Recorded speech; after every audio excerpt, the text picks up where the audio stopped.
अब इसको लगा कि असली देशभक्त तो यही है। तू तो गद्दार पहले भी था, आज भी है, क्योंकि जब देश की आज़ादी की लड़ाई हो रही थी आरएसएस और बीजेपी अंग्रेजों के तलवे चाट रहे थे। अब सुनिए, अब इसने क्या चाल खेली कि बंगाल में चुनाव है, बांग्लादेश के बहाने बंगाल को जीतना चाहता है और मतवा समाज को रिझाने के लिए ये बंगाल गया और वहाँ जाके कह रहा है कि आज़ादी की, बंगाल की आज़ादी की लड़ाई के लिए मैंने आंदोलन किया, मैं जेल गया। अरे झांसा राम, दुनिया के सबसे बड़े झूठे, ये तो बता दे कि हिंदुस्तान की जेल कौन सी थी वो। ये अभी अगला चुनाव आ रहा है 2022 का, और इसमें कहेगा कि 1947 की आज़ादी की लड़ाई में मैं तो भारत की फौज के साथ था और राइफल लेके साथ में था, ये वो भी कहेगा। यानी आप, हाँ, अरे आपने एक शेख चिल्ली देखा तुमने?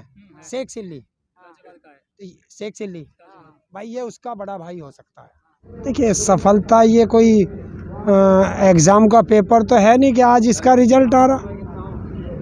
ये तो पढ़ाई है, किसान पढ़ रहा है, सरकार को पढ़ा रहा है। अब ये सरकार को पेपर देना है, जब सरकार पेपर दे देगी तभी सफलता मिल जाएगी।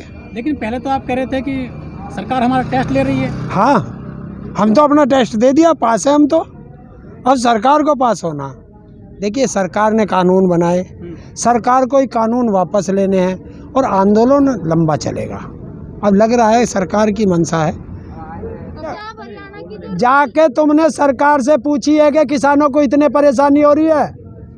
सरकार से पूछा कभी कि किसान को इतनी परेशानी हो रही है? किसान क्या करे? सिर्फ लोगों को परेशानी हो रही है, जबकि किसी लोगों को परेशानी नहीं हो रही है। उनको जब परेशानी नहीं होगी, जब 150 रुपये किलो का आटा खाएंगे, 150-200 रुपये किलो का आटा कौन सा भाई खा लेगा? जो मध्यम वर्ग है वो कैसे खा लेगा? जो 200-250 रुपये की रोज की, 300 रुपये रोज की मजदूरी कर रहा है, कैसे खा लेगा वो? लेकिन जितने आप यहाँ आंदोलन कर रहे हैं किसान, ये चलो लाखों में हो सकते हैं, लेकिन 130 करोड़ जनसंख्या है देश की, उसमें से कितने लोग आ रहे हैं आपके साथ में? देखिए, जब आंदोलन होता है ना, हर आदमी नहीं आ सकता वहाँ, वो घर बैठ के समर्थन दे रहा है। आप देख रहे हो ना, अलग अलग प्रदेशों में हमारे जत्थेदार जा रहे हैं, सभाएं हो रही हैं, किसान पंचायत हो रही हैं, उसमें आप देख रहे हैं ना, जन सैलाब उमड़ के आ रहा है। तो भाई साहब, आप ट्रेन चलवा दो ना सरकार से, सरकार को बोलिए कि जो जनता की ट्रेन है वो चला दीजिए, उद्योगपतियों वाली नहीं। तोमर साहब ने फिर से कहा है कि यदि किसान तैयार है तो हम बातचीत कर सकते हैं। क्यों भैया, हम और करने क्या आए हैं? हम बॉर्डर पे बैठे हैं, किस चीज़ के लिए बैठे हैं? कि सरकार हमारी बात मानेगी, सरकार बात करने के लिए बुलाएगी। बिना बुलाए आप विज्ञान भवन जा सकते हैं क्या? आप बताइए पत्रकार महोदय, जा सकते हैं? प्रधानमंत्री कार्यालय जा सकते हैं बिना बुलाए? नहीं जा सकते ना। तो भाई, बुलावा तो उन्हें भेजना पड़ेगा, और उनके पास हमारे फ़ोन नंबर भी हैं, हमारे ईमेल एड्रेस भी हैं, तो वो भेजें। टिकैत साहब पूरे देश में रैली कर रहे हैं बड़ी बड़ी, आखिर वो राजनीति में जाना चाहते हैं या फिर किसानों को जगा रहे हैं? क्या काम कर रहे हैं वो? देखिए, किसानों को सरकार ने कानून लाई, किसी किसान को नहीं बताया। अब किसान जो हैं उनको बताने जा रहे हैं। जब सरकार ने बहका लिया तो अब उन्हें बताने जा रहे हैं इस कानून का क्या क्या नुकसान है, आम जनता को कितना नुकसान है, वो सब जो है ये महापंचायतों के जरिए बताया जा रहा है। देखिए, आप बिना पेट्रोल के रह सकते हैं, बिना आटे के नहीं रह सकते, ये ध्यान रख लेना। पंजाब में जिस प्रकार से किसानों ने भाजपा के विधायक की पिटाई करी है, वो कहां तक सही था? किसने कहा कि भाजपा के विधायक की पिटाई किसानों ने की है? किसने कहा? ये किसानों पर ही आरोप लगना और सिद्ध करना बहुत अंतर होता है। मैं आपको बता सकता हूं कि बीजेपी का रिकॉर्ड रहा है अपोजिशन वालों पर स्याही फेंकना, उनकी पिटाई करना। आपको विधायक की पिटाई दिखाई दी कल की, और कल आगरा में बीजेपी और आरएसएस के गुंडों ने पुलिस वालों को मारा। क्या किसी ने कोई सवाल किया? कोई नेशनल मीडिया पे चला? नहीं चला ना। क्यों? क्योंकि वो बीजेपी के विरोध में था, तो वो मीडिया पे नहीं चलेगा। मीडिया पे वो चलेगा जो बीजेपी के पक्ष में होगा। लेकिन वो पुलिसकर्मी सस्पेंड किए गए हैं, टर्मिनेट किए गए हैं। देखिए यही तो मैं बता रहा हूँ, रावण राज किसे कहते हैं वो है ये। पुलिस वाले पीटेंगे भी, सस्पेंड भी होंगे, और पीटेगा कौन? आरएसएस और बीजेपी के गुंडे। उन्हें उनके गले में माला डालेगी ये सरकार। ऐसे लोगों का मन कौन बढ़ाता है? कहीं ना कहीं आप ही लोग तो हम क्यों बढ़ाए हैं। बढ़ाते? वो तो 2 बार टाइम दिए हैं। देखिए, अब एक बात बताइए पत्रकार महोदय, आप यहाँ आए हैं, आपके माथे पे लिख रहा है कि आप सही पत्रकार हैं या गोदी मीडिया हैं? बताइए। जब आपको मैं यहाँ पता चलेगा, आप सवाल करेंगे, उसके बाद ही तो मुझे पता चलेगा कि आप सही पत्रकार हैं या चोर पत्रकार हैं।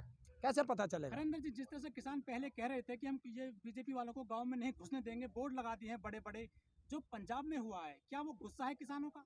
देखिए, आप सिक्के का एक पहलू देख रहे हैं, हो सकता है वो दूसरा पहलू हो। किसानों को बदनाम करने के लिए ये बीजेपी और कि अपने ही विधायक को पिटवा दो और किसानों पे इल्जाम लगा दो।